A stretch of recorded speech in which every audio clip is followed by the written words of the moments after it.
तो आज हम कराएंगे आपको एक्सरसाइज 2.2। इससे पहले हमने इसके बारे में कुछ मैनवेज बता दिए हैं और इससे पहले हमने 3 वीडियो बना चुके हैं, वैसे 4 बना चुके हैं हम। इसमें हमने 2 पार्ट में पार्ट 3 डाला है कि वो शून्यांक से संबंधित थे। तो पहले अब हमें क्या करना है, तो हमसे कह रहा है इसमें कि निम्न द्विघात बहुपदों के शून्यांक ज्ञात कीजिए। तो सबसे पहले हमसे कह रहा है कि हमारे पास में जो ये द्विघात बहुपद दिए गए, क्या दिए गए, जो हमारे पास में द्विघात बहुपद दिए हैं, तो पहले हमें उनके शून्यांक ज्ञात करने हैं और बाद में हमसे कह रहा है कि शून्यांक तथा गुणांकों के बीच के संबंध की सत्यता की जांच करनी है। तो पहले अब हम देख लेते हैं कि गुणांकों तथा शून्यांकों के बीच जो संबंध होता है वो क्या होता है। तो पहले इसको समझ लेंगे। हमने क्या माना, हमने एक द्विघात बहुपद मान लिया और हमने व्यापक द्विघात बहुपद को मान लिया। और वो जो होता है, क्या होता है, वो होता है हमारे पास में ax² प्लस के bx प्लस के c। इस प्रकार से हमारे पास में क्या होता है, ये एक द्विघात बहुपद होता है। अब हम बताएं आपको कि a क्या है। ax² का गुणांक अगर हम बात करें तो a जो है क्या है, वो x² का गुणांक क्या है, x² का गुणांक। b क्या है हमारे पास में, b है हमारे पास में कि x का गुणांक क्या है, x।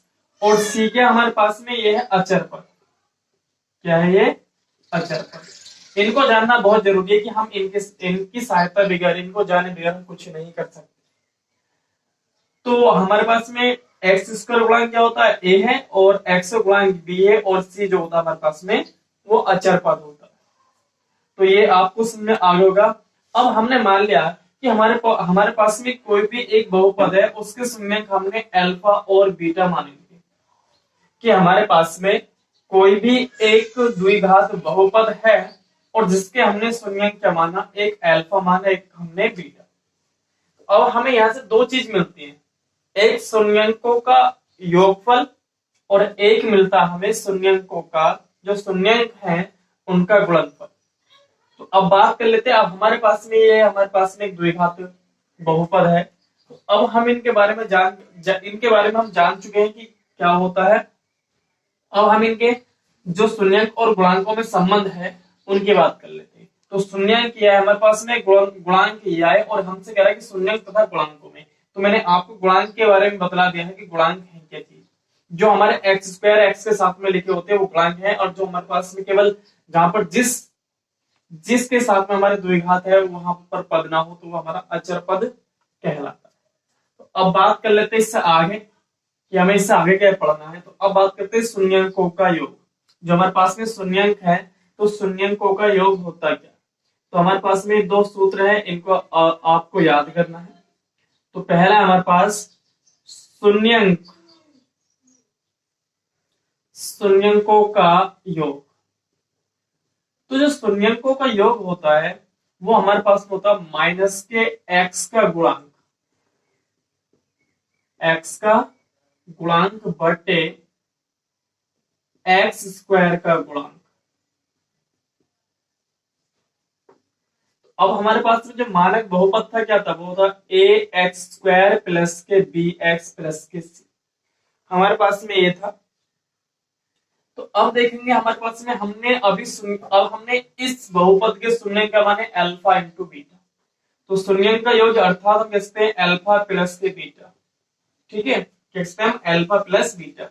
अब शून्यांक का गुणांक है क्या हमारे पास में, x का गुणांक। x का गुणांक क्या हमारे पास में, b, तो हम लिख देंगे माइनस के b अपॉन, और x² गुणांक क्या हमारे पास में, x² गुणांक का a। तो इस प्रकार से हमारा आगे शून्यांकों का योग, यानी गुणांकों और शून्यांकों में संबंध। तो ये होता है हमारे पास में गुणांकों और शून्यांकों में संबंध। अब बात कर लेते हैं इसके शून्यांकों का गुणन। जो हमारे पास शून्यांक होते हैं, क्या होते हैं, शून्यांकों का गुणनफल। तो शून्यंकों का जो गुणनफल होता है वो होता है अचर पद बटे एक्स स्क्वायर का गुणांक। क्या होता है? एक्स स्क्वायर का गुणांक। अब हमारे पास में शून्यंक है अल्फा या बीटा, तो अब हम लिखते हैं अल्फा इंटू बीटा, इंटू मतलब गुणनफल, बराबर के अचर पद क्या है हमारे पास में? अचर पद है हमारे पास में सी। क्या है? सी। और एक्स स्क्वायर गुणांक अभी मैंने आपको बताया था क्या है। तो अब इस प्रकार से हमारे पास में दो सूत्र हैं जिनकी सहायता से हमें सवाल करने होंगे। सवाल आपको बोर्ड पर पहले से लिखा हुआ है कि आपके पास किताब ना हो तो इसलिए मैंने आपको बोर्ड पर लिख दिया है। और ये हमारे पास में दो सूत्र होते हैं, हमें इनको याद करना होगा और जब तक ये हमारे पास में याद नहीं होंगे तब तक हम इनको नहीं कर सकते। ये हमें प्रत्येक स्थिति में पता होना चाहिए, ज्ञात होना चाहिए, तो आगे गणित को हम जब भी बढ़ा सकते हैं। तो आपको ये समझ में आ गए होंगे। तो अब हम बारी बारी से जो पार्ट लिखे हुए हैं इनको कर लेते हैं। तो आपने नोट कर लिया होंगे, मैं इनको मिटा देता हूँ। ठीक है, नोट कर लेना। कर लिए नोट? कर लिए होंगे तो मिटा देता हूँ। तो मैंने इनको ये मिटा दिया। तो अब हमें आगे देखना है कि इसके जो पहले पार्ट है सवाल में, जो एक्सरसाइज है हमारे पास में 2.2, इसमें क्या कह रहा है? तो मैंने सवाल आपको बता दिया था, दोबारा से आपको मैं सवाल बता रहा हूँ। निम्न द्विघात बहुपदों के शून्यंक ज्ञात करो। तो पहले हमें शून्यंक ज्ञात करने, और मैंने एक वीडियो में आपको शून्यंक ज्ञात करने सिखाए थे। अगर आपने नहीं देखा है तो इस वीडियो के डिस्क्रिप्शन में आपको उसका लिंक मिल जाएगा, आप वहां से देख लेना। और नहीं है तो मैं यहाँ पर भी आपको समझाऊंगा। तथा शून्यंकों तथा गुणांकों के बीच के संबंध, जो अभी हमने संबंध बताया, इसके सत्यता की जांच भी कीजिए। और हमें इसके सत्यता की जांच भी करनी है। ठीक है, तो अब हमने इसका जो पहला पार्ट है, यहां से हम इसका पहला पार्ट लेते हैं। हमारे पास में पहला पार्ट है, हमने मान लिया कि जो बहुपद है, पहला पार्ट ये बहुपद px के बराबर है। जो बहुपद है वो हमने मान लिया कि माना ये px के बराबर है। और क्या हमारे पास में एक्स स्क्वायर माइनस के 2x माइनस के 8, इस प्रकार से। अब देखो, आपने कक्षा पिछली क्लासों में समझे होंगे कि हमारे पास में एक द्विघात बहुपद है, और जब हमारे पास में एक द्विघात बहुपद होती है तो हमें उसके शून्यंक या उसको हल करने के लिए हमें x के मान निकालने होते हैं। यहाँ पर भी शून्यंक का मतलब क्या होता है? यहाँ से हमें x के मान निकालना, यानी कि x के वो मान निकालना यहाँ से जो हम x का मान यहाँ रखें वो सारा 0 हो जाए। ये होता है शून्यंक का मतलब। यानी कि दोबारा समझेंगे, हमें यहाँ से x का ही मान निकालना है, x का वे मान निकालना है कि अगर हम x का मान यहाँ रखें तो ये जितनी भी टर्म्स हैं वो सारे के सारे किसके बराबर आ जाए? 0 के बराबर आते हैं। वही हमारा शून्यंक कहलाता है, वही x का मान शून्यंक। तो अब हमें x का मान ज्ञात करने के लिए आपने कक्षा 6, 7 या 8 में समझे गुणनखंड, तो आपने वहां पर गुणनखंड समझे। तो उसी प्रकार हम यहाँ से इनके द्विघात जो हमारे पास बहुपद है इनके गुणनखंड करेंगे। किस प्रकार से करेंगे समझेंगे जरा। तो अब हम जो गुणनखंड करते हैं वो अचर पद के करते हैं। किसके करते हैं हम? अचर पद, जो भी हमारे अचर पद है। और किसकी सहायता से और कैसे करते हैं? अचर पद, और हम केवल x से गुणांक को देखते हैं। अचर पद और हम देखते हैं x के गुणांक। और एक बात ध्यान रखना कि हम माइनस और प्लस का भी ध्यान में रखेंगे। तो अब देखिएगा यहाँ पर कह रहा है, हमसे कह रहा है कि 8, हमारे पास में 8 है, 8 के ऐसे फैक्टर करो कि गुणा करके तो 8 आना चाहिए, गुणा करके 8, मगर उन जिन संख्याओं के हम गुणा कर रहे हैं, जिन संख्याओं की हम गुणा कर रहे हैं उन्हें अगर घटाएं, जिन किसी से घटाकर अगर हम उन्हें घटाएं तो कितना आना चाहिए? 2 आना चाहिए। कितना आना चाहिए? 2। केवल यहाँ पर डिपेंड करेगा माइनस प्लस से, यहाँ पर कोई हमें परेशानी नहीं होगी। केवल हमें जो डिपेंड करता माइनस प्लस वो अचर पद का करता है। ठीक है, ये समझ आ गया होगा। दोबारा समझेंगे, 8 के ऐसे टुकड़े करो कि गुणा करके तो 8 आना चाहिए, मगर जिन संख्याओं की गुणा करी है अगर हम उनको घटाएं तो कितना आना चाहिए? 2। जैसे कि मैं बात करता हूँ 4 गुणा 2, तो मैंने 4 दूनी 8, अगर मैंने गुणा करी तो कितना आया? 2, सॉरी 8 आया। ठीक है, बिल्कुल। मगर अब मैं इन्हें घटाऊं, जिन संख्याओं की गुणा कर रहा हूं, तो 4 दूनी 8, 8 आ गया। 4 में से 2 जाएंगे तो 2, तो इसके मतलब इसके फैक्टर कितने बनेंगे? 4, 2। कौन कौन से बनेंगे? 4 और 2। ध्यान रहे, आपको समझ में आ गया होगा ये। तो अब मैं किस प्रकार करूंगा, यहां से लिखूंगा मैं एक्स स्क्वायर। क्या फैक्टर बनाया मैंने यहाँ पर, ये बनाया था 4 माइनस के 2, और ये x हमारे पास ऐसे रहेगा माइनस के 8। इनमें कोई परिवर्तन नहीं होता, केवल हम जो भी फैक्टर आते हैं वो x से गुणांक के स्थान पर लिखे जाते हैं। ठीक है, तो अब इनके हम मल्टीप्लाई करेंगे, तो यहां से आ गया एक्स स्क्वायर। अब देखिएगा, अब हमें ब्रैकेट के बाहर माइनस से, माइनस की प्लस से गुणा करनी है तो हमें माइनस आएगा, और x के साथ में करेंगे तो x, माइनस की माइनस से गुणा करने वाला होगा तो प्लस, माइनस माइनस प्लस, और 2 एकन 2। ठीक है, अब क्या करना है, मुझे यहाँ पर एक फैक्टर सेम सेम करने होते हैं, इनके गुणनखंड समान करने होते हैं। तो एक काम कर लेता हूं मैं, यहाँ से, यहाँ पर भी x है और यहाँ पर भी x है, तो मैं इसको x यहाँ से बाहर निकाल लेता हूँ। तो यहाँ पे x की मात्रा कितनी, 2, एक बाहर निकाला तो कितना बचे मेरे यहाँ पर, एक बचेगा। यहाँ पे एक था मात्र, वो भी मैंने कहा निकाल लिया बाहर, तो यहाँ पर बचेगा मेरे पास में कितना, 4। अब ये जो मेरे पास में ब्रैकेट ये बना है वही यहाँ पर ब्रैकेट बनना चाहिए, माइनस तो माइनस, मतलब सेम ब्रैकेट बननी चाहिए आपको, ये ध्यान रहे। तो देखा जाए यहाँ से 2 कॉमन आ जाएगा कि 2 यहाँ से भी, 2 यहाँ से भी और यहाँ से भी, तो मैंने 2 कॉमन निकाला, तो 2 एकन 2, कितने बार गया, एक बार, एक बार, अर्थात मेरे पास में एक बार गया तो एक बार लिखा मैंने, x था। इसमें कितने टाइम से आएगा, 4, 2 चौक 8, तो कितने टाइम का है ये समझो, हम यहाँ पर एक छोटा सा भाग के रूप में लिखते हैं, तो माइनस के 4। अब दोनों ब्रैकेट एक हो गए, तो दोनों ब्रैकेट एक हो गए, तो हम यहाँ से फिर एक कॉमन निकालेंगे, और जो कॉमन होगा एक को लिखो या ना लिखो कोई दिक्कत नहीं।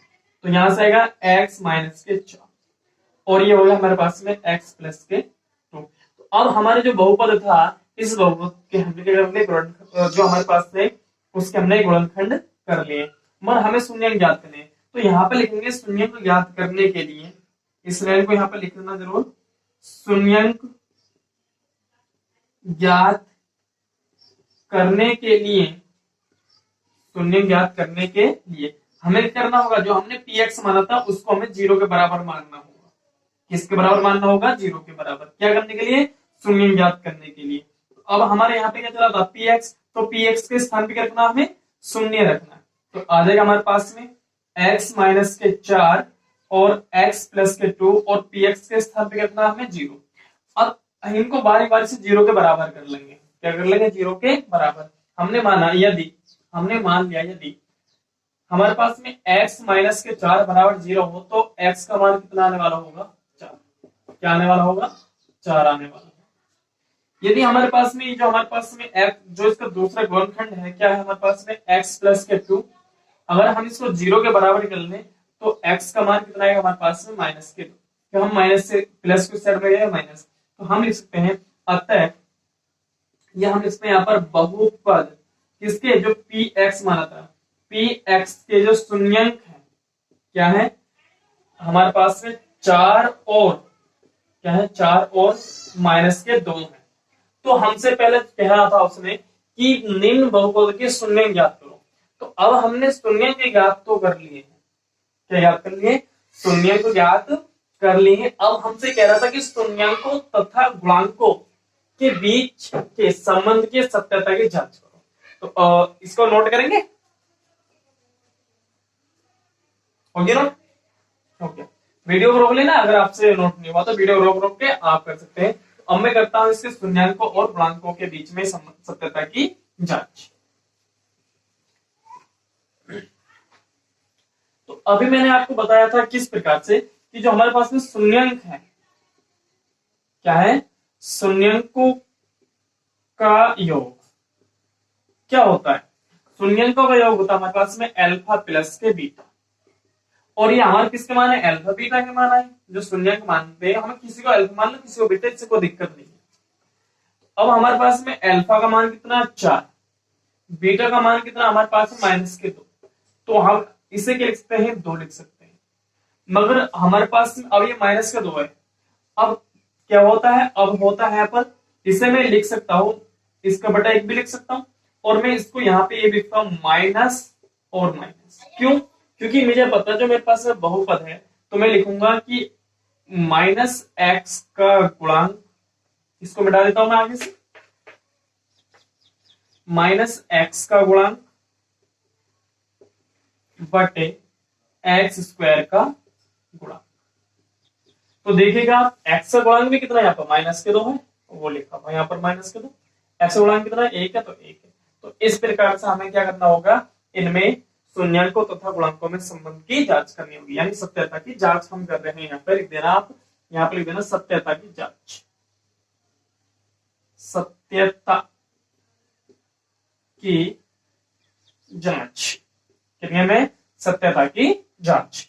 अब हमें निकालना शून्यांकों का गुणनफल, क्या निकालना है, शून्यांकों का गुणनफल। तो गुणनफल कैसे निकालते हैं, मैंने आपको बताया था अल्फा इंटू बीटा। तो अल्फा का मान कितना, 4 गुणा माइनस के 2, तो कितना आएगा, माइनस के 8। इसका बटा मैं 1 मान सकता हूँ। अब मैं यहाँ पर लिखता हूँ, इसे क्या लिखता हूँ मैं, अचर पद। क्या लिखूंगा मैं इसको, देखो अचर पद होता नहीं शून्यांकों के संबंध से, तो यहाँ लिखूंगा मैं इसको अचर पद बटे, क्या लिखूंगा मैं, इसे एक्स स्क्वायर का गुणा, क्या लिखूंगा मैं, एक्स स्क्वायर का गुणा। चेक कर लो, देखते हैं अचर पद कितना हमारे पास माइनस के 8 है, और एक्स स्क्वायर का जो गुणांक है वो कितना, 1 है। तो इस प्रकार से जो हमारा पहला जो पार्ट है 2.2 एक्सरसाइज के पहले सवाल का जो पहला पार्ट है, इस प्रकार से ये हो जाए। तो उम्मीद है कि आपको ये समझ आ गया होगा, नोट कर लिया, हो गया। तो अब देखते हैं इसका दूसरा क्वेश्चन, कि इसका जो दूसरा क्वेश्चन है, दूसरा क्वेश्चन क्या है।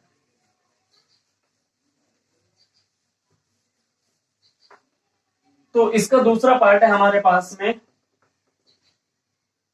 हमने इसको मान लिया कि हमने माना कि पी एस इक्वल टू किसके बराबर हमने माना, 4s स्क्वायर माइनस के 4s प्लस के 1।